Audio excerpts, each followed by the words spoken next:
Hello dear students, in this video we are going to discuss the acidic nature of carboxylic acid. हमें ये discuss करना है कि carboxylic acid जो हैं वो एसिड की तरह बिहेव क्यों करते हैं या उनका एसिडिक नेचर क्यों है, इस चीज़ को हम डिस्कस करेंगे। अब कार्बोक्सिलिक एसिड का जर्नल फार्मूला सबको पता है, RCOONOH, RCOOH होता है। ठीक, इसके रेजोनेटिंग स्ट्रक्चर्स बनाते हैं। ये RCOOH तो मैंने ऑलरेडी बना रखा है। अब जब रेजोनेंस बनाएंगे तो ऑब्वियसली आई होप सो सबको पता है कि रेजोनेंस जो है वो उसमें लोन पेयर इन्वॉल्व होते हैं। कैसे होगा? ये जो डबल बॉन्ड वाला ये O है, ये अपनी तरफ ये पाई बॉन्ड के दोनों इलेक्ट्रॉन अपनी तरफ खींचेगा बिकॉज दिस इज़ इलेक्ट्रोनेगेटिव। अब carbon will become deficient of electron. उसको पूरा करने के लिए डेफिशिएंसी को नेक्स्ट जो ऑक्सीजन है वो अपने लोन पेयर का एक लोन पेयर जो है वो यहाँ पे डोनेट कर देगा। यहाँ पहले सिंगल बॉन्ड था, अब डबल हो जाएगा और ये जो डबल था ये सिंगल होने वाला है।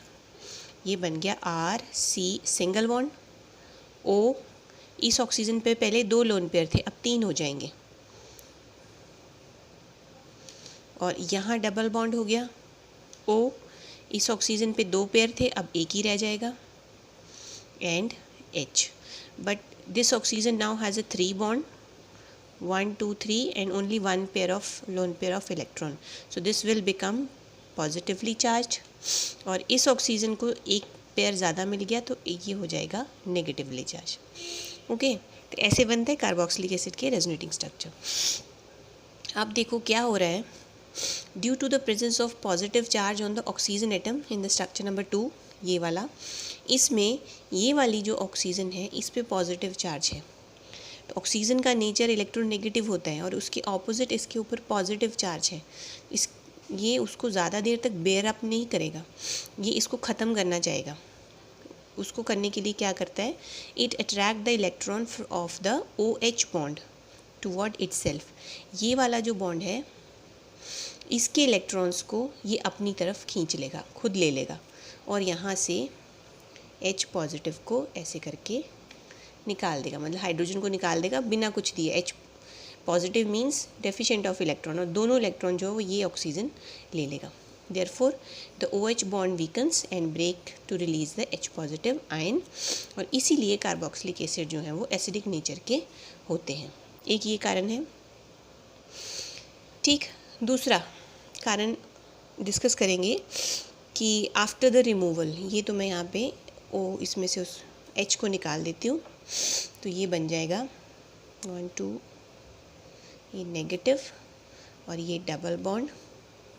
जब ये इसने दोनों इलेक्ट्रॉन इस ऑक्सीजन ने ले लिए और यहाँ से H पॉजिटिव निकल गया तो एक पेयर था पहले, अब 2 पेयर वापस हो जाएंगे इसके और ये पॉजिटिव चार्ज ख़त्म और H पॉजिटिव रिलीज़ हो गया।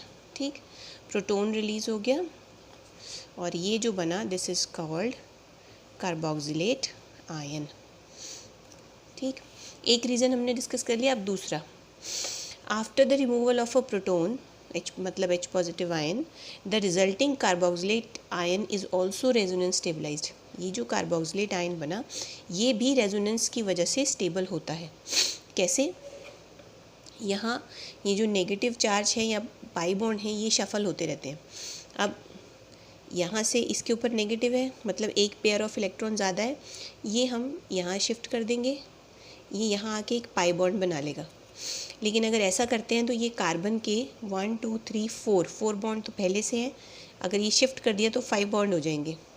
तो कार्बन की कोवेलेंसी को बना के रखने के लिए यहाँ से पाई बॉन्ड के दोनों इलेक्ट्रॉन इसको दे दिए। ठीक, अब क्या हो रहा है, ये एज इट इज़ यहाँ डबल बॉन्ड O, इस ऑक्सीजन के पास अब 2 पेयर ऑफ इलेक्ट्रॉन रह गए और ये नेगेटिव चार्ज ख़त्म क्योंकि एक्स्ट्रा पेयर ऑफ इलेक्ट्रॉन जो है वो जा चुका है। और इस ऑक्सीजन के पास अब कुल मिला के 3 हो गए और यहाँ हो गया सिंगल बॉन्ड 1 2, ये तो पहले से थे, ये वाला अब आ गया। अब इस ऑक्सीजन पे आ गया नेगेटिव चार्ज क्योंकि इसको एक एक्स्ट्रा पेयर ऑफ इलेक्ट्रॉन मिला है। So these 2 are the resonating structures of carboxylate ion. और हमने पढ़ा है जो चीज़ कि जितने ज़्यादा रेजोनेटिंग स्ट्रक्चर्स हों वो उतनी ज़्यादा स्टेबल होती है। तो H पॉजिटिव आयन रिमूव होने के बाद जो चीज़ बनी है कार्बोक्सिलेट आयन, वो भी रेजोनेंस की वजह से काफ़ी ज़्यादा स्टेबल है। ठीक, so both the carboxylic acid and carboxylate ion are resonance stabilised, but resonance stabilisation of carboxylate ion is up to greater extent than the carboxylic acid.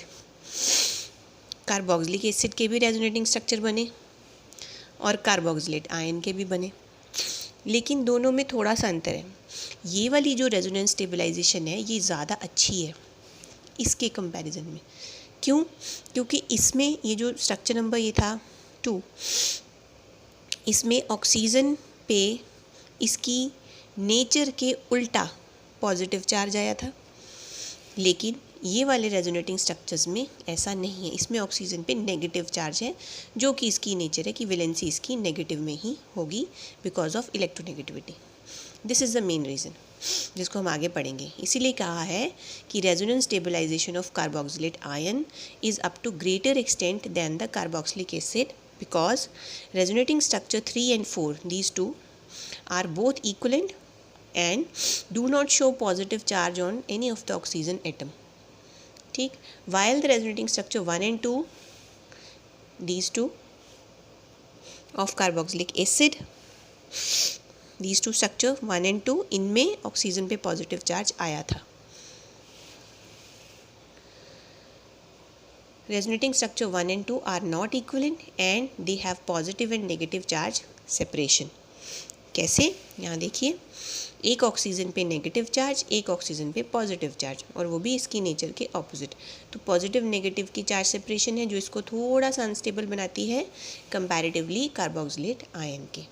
So greater stability of carboxylate anion is responsible for the ionisation and acidic character of the carboxylic acid. जब ये carboxylic acid अपना H positive ion release करने के बाद ज़्यादा stable species में change हो रहा है, तो ये क्यों नहीं अपना H पॉजिटिव ईजिली रिलीज़ करेगा? ये तो खुशी खुशी रिलीज़ करेगा, क्योंकि ऐसा करने से ये पहले से भी ज़्यादा स्टेबल हो जाएगा।